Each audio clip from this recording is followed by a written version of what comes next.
हिंदुस्तान ने ठाना है कोरोना को जरूर हराना है।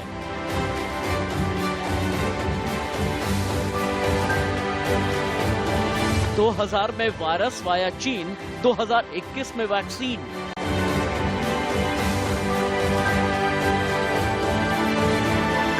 इंडिया है तैयार, वायरस के अंत का इंतजार।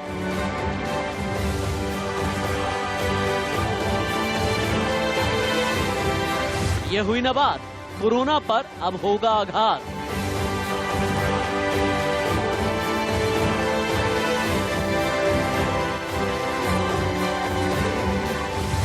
अब की बार भारत में कोरोना पर अंतिम प्रहार।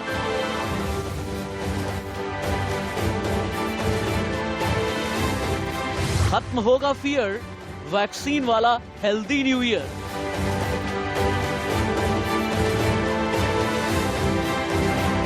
टीका भारत वाला लगाएगा वायरस पर ताला।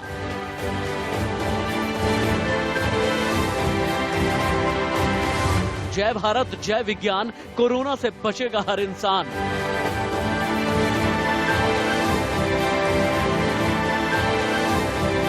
कोरोना वैक्सीन पर विश्व विजयी भव भारत। 2020 में वायरस, 2021 में वैक्सीन। क्योंकि अब वैक्सीनेशन के लिए पूरा हिंदुस्तान तैयार है, मानसिक तौर पर भी तैयार है और इसके अलावा सरकार की तैयारी है, डॉक्टर्स की भी तैयारी है। लेकिन वैक्सीनेशन को लेकर के कई ऐसे ख्याल हैं जो आपके जहन में हैं। कई लोग भ्रम भी फैलाने की कोशिश कर रहे हैं। अब ड्राई रन के बाद जो बड़ी तैयारी है वो वैक्सीनेशन की है, क्योंकि हिंदुस्तान ने ठाना है कोरोना को किसी भी कीमत पर हराना है। कोरोना को हराने के लिए वैक्सीनेशन का क्या है प्लान, और पूरे हिंदुस्तान के लिए क्यों ये कहा जा रहा है जीतेगा इंडिया, हारेगा कोरोना, क्योंकि सेहत का शुभ लाभ आने वाला है, संजीवनी आने वाली है। कोवैक्सीन, कोविशील्ड को लेकर के जितनी भी जानकारी है आपके लिए जाननी बहुत जरूरी है। लेकिन हाँ, साथ ही आपके लिए यह भी जानना जरूरी है कि नए स्ट्रेन के खिलाफ वैक्सीन कितनी काम करेगी। क्या 13 जनवरी से ही वैक्सीनेशन शुरू होगा या फिर मकर संक्रांति के दिन वैक्सीनेशन शुरू होगा। प्राइमरी हेल्थ सेंटर में क्या इंतजाम किए गए हैं और कंपनी से लेकर के प्राइमरी हेल्थ सेंटर तक वैक्सीन कैसे पहुंचेगी, प्राइमरी हेल्थ सेंटर से लेकर के वैक्सीनेशन तक की प्रक्रिया क्या होगी, वैक्सीनेशन के बाद फिर मॉनिटरिंग पे कैसे डाला जाएगा। और इन सब में ये जो कोविन एप्लीकेशन के बारे में आप बार बार सुन रहे हैं ना, ये कोविन एप्लीकेशन की खासियत क्या है, आपके जहन में ये सवाल उठ रहे होंगे। आपके जहन में ये भी चल रहा होगा कि शुरुआती दौर में अगर प्रायोरिटी लिस्ट तैयार की गई है जिनमें हेल्थ वर्कर्स रखे गए हैं, जिनमें फ्रंटलाइन वर्कर्स रखे गए हैं, 50 साल से ज्यादा की उम्र के जो बुजुर्ग रखे गए हैं, लेकिन आगे क्या होने वाला है वैक्सीनेशन को लेकर के हर एक जानकारी हम आपको देंगे। और जैसा कि मैंने कहा, अब ड्राई रन के बाद वैक्सीनेशन को लेकर क्या है भारत की तैयारी, अगले आधे घंटे में आप मेरे जरिए जानेंगे। देश के बड़े डॉक्टर्स का पैनल भी जुड़ेगा। अब एक बार आपकी टीवी स्क्रीन पर 3 तस्वीरें एक साथ में हम उतारते हैं। ये 3 तस्वीरें जो ये बताएंगी कि डॉक्टर्स, देखें ना, 3 तस्वीरें वो भी तिरंगा वाली हैं। डॉक्टर्स को लेकर जितने भी हेल्थ वर्कर्स हैं या जो फ्रंटलाइन वर्कर्स हैं, उनके लिए पिछले 1 साल में भारत ने कहा है गर्व है। लेकिन आज भारत ये भी कह रहा है वैक्सीनेशन को लेकर विजयी भव भारत, क्योंकि हमें नाज है डॉक्टर्स पर, हमें नाज है हेल्थ वर्कर्स पर, हमें नाज है फ्रंटलाइन वर्कर्स पर। और ये 3 तस्वीरें हैं। इसके ठीक बाद में और 2 तस्वीरें आप डालें कोविशील्ड और कोवैक्सीन को लेकर के जो तैयारी है, जिसके लिए ये कहा जा रहा है कि हैप्पी वैक्सीन ईयर है। कोविशील्ड, कोवैक्सीन और 7 वैक्सीन पर काम चल रहा है। इन 7 वैक्सीन के बारे में भी हम आपको बताएंगे और दिखाएंगे। लेकिन उससे पहले केंद्रीय स्वास्थ्य मंत्री डॉक्टर हर्षवर्धन ने वैक्सीनेशन को लेकर के क्या बड़ी बात कही है, सुने। In the near future, we should be able to give these vaccines to our countrymen, starting with, of course, prioritizing those who are most at risk, our health professionals, healthcare workers in the public and private sector, followed by frontline workers, our police, our army people, our paramilitary people, and then of course in the next stage we'll be taking up the people above 50 years of age, and then of course less than 50 with comorbidities. आपने केंद्रीय स्वास्थ्य मंत्री को सुना, लेकिन टीका कैसे लगेगा, टीका लगने के अलग अलग फेजेस क्या हैं, अलग अलग चरण क्या हैं, ये आप जानें। मुख्य तौर पर आपको यह समझना है कि 3 अलग अलग फेजेस हैं टीका लगने के, फैक्ट्री से लेकर के हेल्थ सेंटर तक, और इसके अलावा वैक्सीन लगने से लेकर के मॉनिटरिंग तक। ये जो फेज 2 है, इस फेज 2 में वैक्सीन लगेगी और फेज 3 में वैक्सीनेशन के बाद में मॉनिटरिंग की जाएगी। अब अलग अलग करके अगर हम दिखाएंगे ज्यादा अच्छा रहेगा। फेज 1 में क्या है, फेज 1 की प्रक्रिया क्या है आप जाने। फेज 1 में क्या होगा ना, फैक्ट्री से प्राइमरी हेल्थ सेंटर तक वैक्सीन पहुंचेगी। वैक्सीन को 2 से 8 डिग्री सेल्सियस तापमान में रखना होगा और फैक्ट्री से निकलते ही विशेष विमान से राज्यों में वैक्सीन पहुंच जाएगी। यह है फेज 1। लेकिन फेज 2 में क्या होने वाला है, फेज 2 इसको बदलें, यहां के बाद में बदलें, क्योंकि हाँ फेज 2 को दिखाएं। रजिस्ट्रेशन से लेकर के वैक्सीन तक जो पूरा चरण है, अब आप इसको समझें। प्राइमरी हेल्थ सेंटर में से सब सेंटर साइट तक जाएगी वैक्सीन। वैक्सीन के लिए रजिस्ट्रेशन होगा, कब लगेगी ये तय होगा। इसके बाद संबंधित शख्स को वैक्सीन लगाई जाएगी। यह है फेज 2। अब फेज 3 के बारे में जानें। वैक्सीनेशन के बाद में आपको ट्रैक किस तरह से किया जाएगा। वैक्सीन लगाने के बाद सॉफ्टवेयर में इसकी एंट्री होगी, unique health ID, QR code वाला सर्टिफिकेट देंगे। कोई गंभीर साइड इफेक्ट होने पर इसकी रिपोर्टिंग भी की जाएगी। यानी ये फेज 3 की प्रक्रिया। फेज 1, 2, 3 के बारे में आपने जाना, लेकिन वो कौन सा ऐप होगा जिसके जरिए वैक्सीनेशन कराया जाएगा। इस ऐप का नाम है कोविन ऐप। हालांकि अभी तक गूगल प्ले स्टोर में आपको नहीं मिलेगा और एप्पल में भी नहीं मिलेगा, लेकिन ऐप पर रजिस्ट्रेशन के बाद ही वैक्सीनेशन शुरू होगा। आपकी फोटोग्राफ, आईडी, मोबाइल नंबर की जरूरत होगी। रजिस्ट्रेशन के बाद SMS से वैक्सीनेशन की जानकारी मिलेगी। फिलहाल ये गूगल या एप्पल प्ले स्टोर पर मौजूद नहीं है। कोविन ऐप में 5 मॉड्यूल मौजूद हैं, लेकिन कई ऐसे आपको ऐप मिल रहे हैं जो कि फर्जी हैं। इन पर आपको भरोसा नहीं करना है। फर्जी कोविन ऐप पर भरोसा बिल्कुल ना करें, क्योंकि अभी तक कोविन ऐप लॉन्च नहीं हुआ है। जैसे ही कोविन ऐप लॉन्च होगा इसके बारे में आपको बताते हैं। लेकिन हाँ, कोविन ऐप के ये मॉड्यूल्स क्या हैं, कोविन ऐप किस तरह से काम करेगा, 5 अलग अलग मॉड्यूल्स क्या हैं, अब आप एक एक करके आप जानें। पहला जो मॉड्यूल है ये है प्रशासनिक मॉड्यूल। वो लोग जो वैक्सीनेशन इवेंट का संचालन करेंगे, इस मॉड्यूल में उनका पूरा डेटाबेस होगा। और इसके बाद फिर आ जाता है कोविन का अगला रजिस्ट्रेशन मॉड्यूल। ये मॉड्यूल उनके लिए जो टीकाकरण कार्यक्रम के लिए अपना रजिस्ट्रेशन कराएंगे। फिर नीचे जो आपको नजर आ रहा है वैक्सीनेशन मॉड्यूल, वैक्सीन लगवाने वाले लोगों के स्टेटस को अपडेट करने का काम इस मॉड्यूल के डेटाबेस में होगा। बेनिफिशियल अप्रूवल मॉड्यूल, इसके जरिए वैक्सीनेशन का फायदा उठाने वाले लोगों को मैसेज भेजे जाएंगे। और इसके बाद फिर आ जाता है रिपोर्ट मॉड्यूल, बदलें, चेंज करें। इसके जरिए टीकाकरण कार्यक्रम से जुड़ी रिपोर्ट तैयार की जाएगी। लेकिन हाँ, अभी कोविशील्ड और कोवैक्सीन मंजूर है, बाकी वैक्सीन का क्या स्टेटस है आगे हम आपको बताएंगे। हमारे साथ में अब गेस्ट जुड़ चुके हैं, उनके पास में सीधे हम चलते हैं। डॉक्टर कौशल कांत मिश्रा मेरे साथ में हैं, डॉक्टर BS विवेक हैं और डॉक्टर रवि मलिक मेरे साथ में जुड़ चुके हैं। डॉक्टर रवि मलिक, सबसे पहले आपके पास में आते हुए हमें ये समझाएं, वैक्सीनेशन 13 या 14 जनवरी से शुरू हो रहा है, लेकिन वैक्सीनेशन से पहले हमें किन चीजों का ध्यान रखना है। मसलन अगर वैक्सीनेशन के 2 अलग अलग चरण हैं, यानी अगर 2 आपको डोज दिए जाएंगे, इनमें किस तरह का ध्यान रखना है। और हाँ, शुरुआत में यह कहा जा रहा है कि वैक्सीनेशन ऐप और वैक्सीन को लेकर के कई फर्जी खबरें भी आ रही हैं, ऐसी चीजों से बचने के लिए हमें क्या करना है।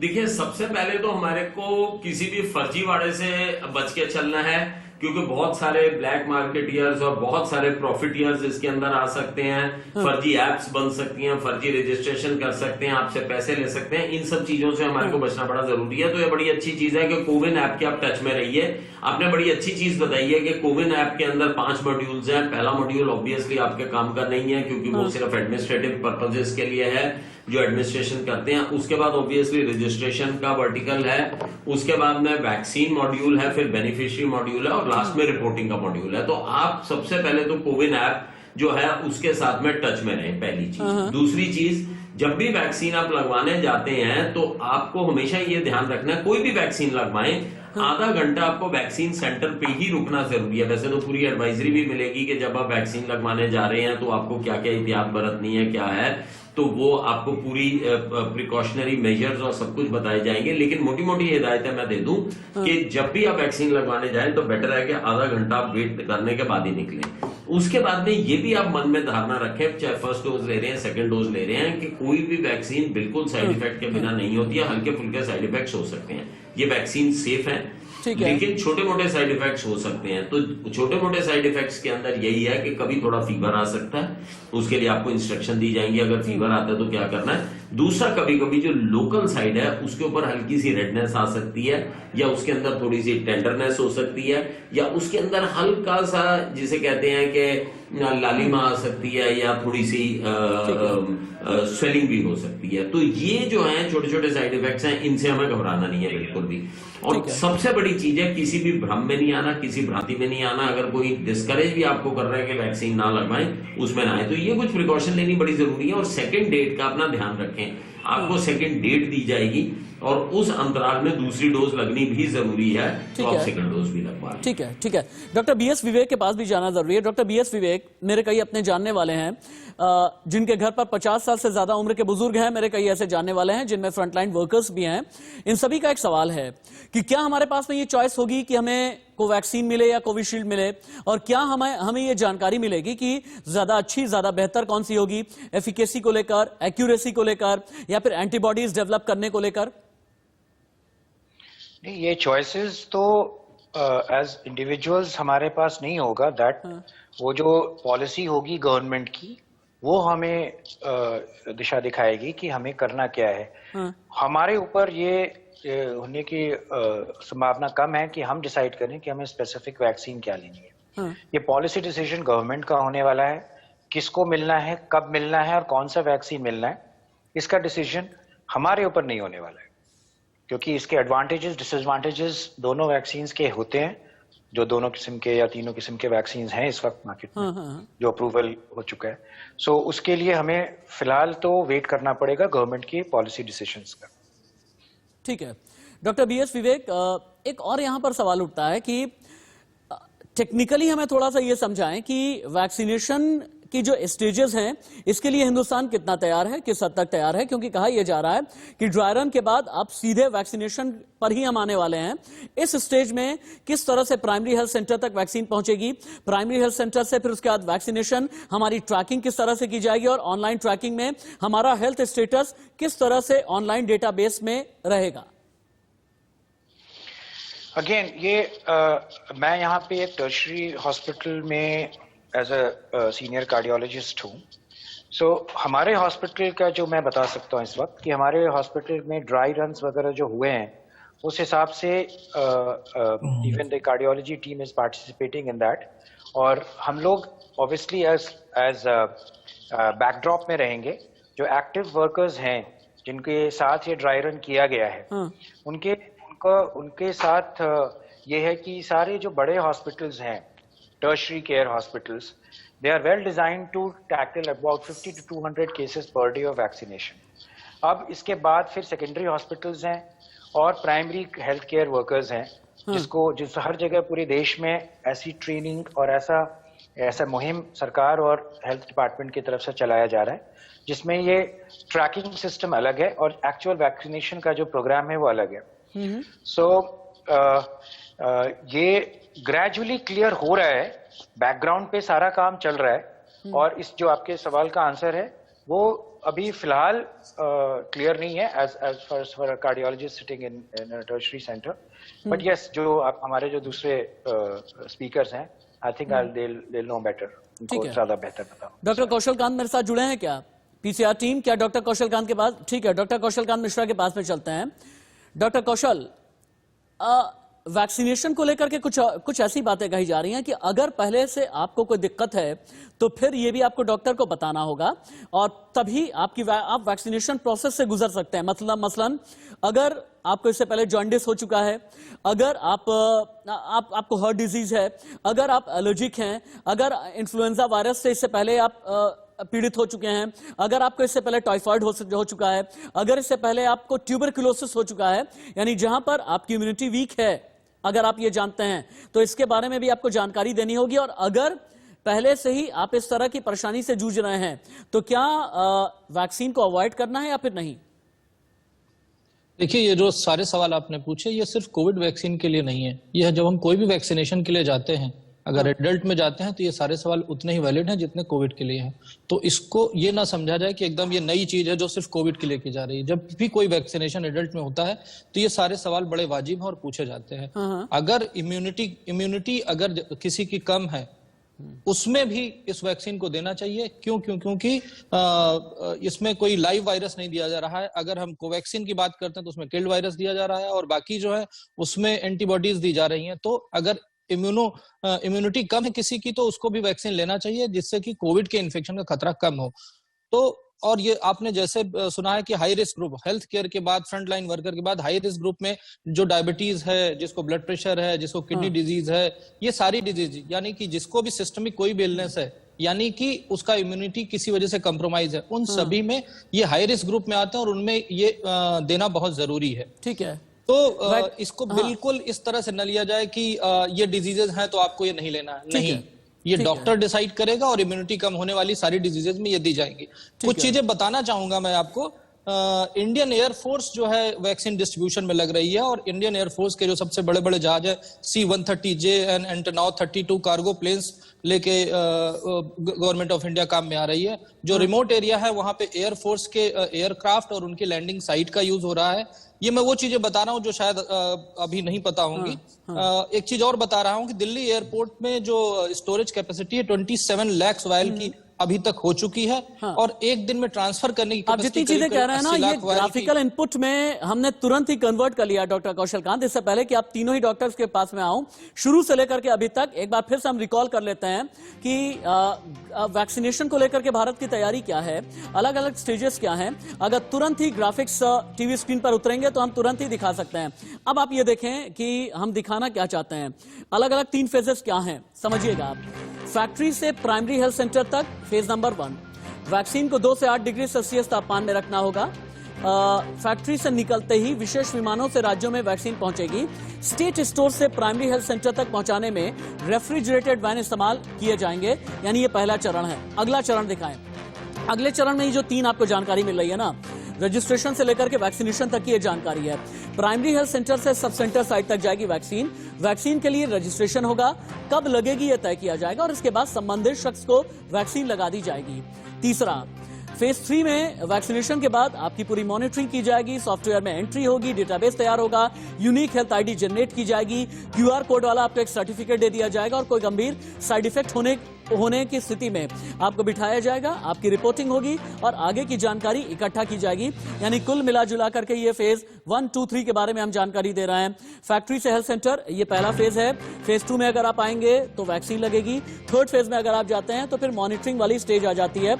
ये इंफोग्राफिक एक बार में ही आपको पूरी जानकारी दे रहा है। लेकिन वैक्सीन पर कुछ और जरूरी जानकारी है जो आपके लिए आप तक रखनी बेहद जरूरी है। ये जरूरी जानकारी क्या है, आप देखें। सीरम इंस्टीट्यूट ऑफ इंडिया से करीब 10 करोड़ डोज मिलने की संभावना है। अभी के लिए ये कहा जा रहा है। कीमत को लेकर के सरकार के साथ में बातचीत हो रही है। कीमत अभी पब्लिकली डिस्क्लोज नहीं हुई है। आप किसी भी तरह की अफवाह में ना आए। जैसे जैसे वैक्सीन मिलेगी इनका इस्तेमाल किया जाएगा।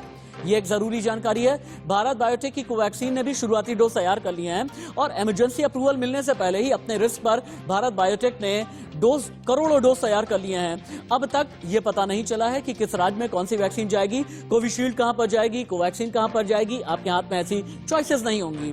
हाँ, लेकिन इतना जरूर है जिस राज्य को सबसे ज्यादा जरूरत है वहां पर डोज सबसे ज्यादा दी जाएगी। अभी तक के लिए ये प्रायोरिटी लिस्ट में शामिल किया गया है। ये वैक्सीन को लेकर के आपके लिए जरूरी जानकारी है। डॉक्टर रवि मलिक, हमने ये बताया कि 3 अलग अलग चरण में, एक फेज में तो सीधे तौर पर यह रखा जाएगा कि जो थर्ड फेज है कि अगर कोई साइड इफेक्ट होता है तो आपकी मॉनिटरिंग की जाएगी। कुछ खबरें ऐसी आ रही हैं। मुंबई में खबर ये आ रही है, समुदाय विशेष ये कह रहा है वैक्सीन नहीं लगवाएंगे, सुअर की चर्बी है। एक खबर ये आ रही है कि कई लोग ये कह रहे हैं कि वैक्सीन अभी लगवाना रिस्की है, अगर आगे जो वैक्सीन डेवलपमेंट में आती है वो ज्यादा ठीक होगी, वो ज्यादा एक्यूरेट होगी, लेकिन अभी वैक्सीन ना लगवाएं। और अगर वैक्सीन लगवानी है सबसे पहले कोई नेता लगवा ले। वैक्सीन को लेकर के ये जो रिजर्वेशन है, ये जो भ्रम है, किस हद तक ठीक है, कितने जायज हैं?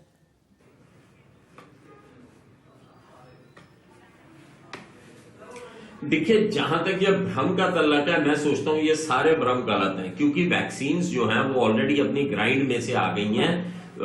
जैसे अगर सीरम इंस्टीट्यूट की बात करें तो फेज 1, 2, 3 क्लिनिकल ट्रायल्स इन्होंने पूरे कर दिए। फेज 3 क्लिनिकल ट्रायल में 26,000 लोगों को वैक्सीन दी गई है और ये पाया गया है कि कोई सीरियस साइड इफेक्ट नहीं है। तो वैक्सीन बिल्कुल परिपक्व है, परिपूर्ण है एंड फिट टू गो है और इसके कोई सीरियस साइड इफेक्ट नहीं है। ये चीज बिल्कुल क्लियर होके आ गई है। अब भ्रम की बात है तो हम आगे चलते हैं। अभी तो वैक्सीन लगनी शुरू नहीं हुई और शुरुआती दौर में ये हेल्थ केयर वर्कर्स को लगेगी, पहले डॉक्टर्स को लगेगी, नर्सेज को लगेगी।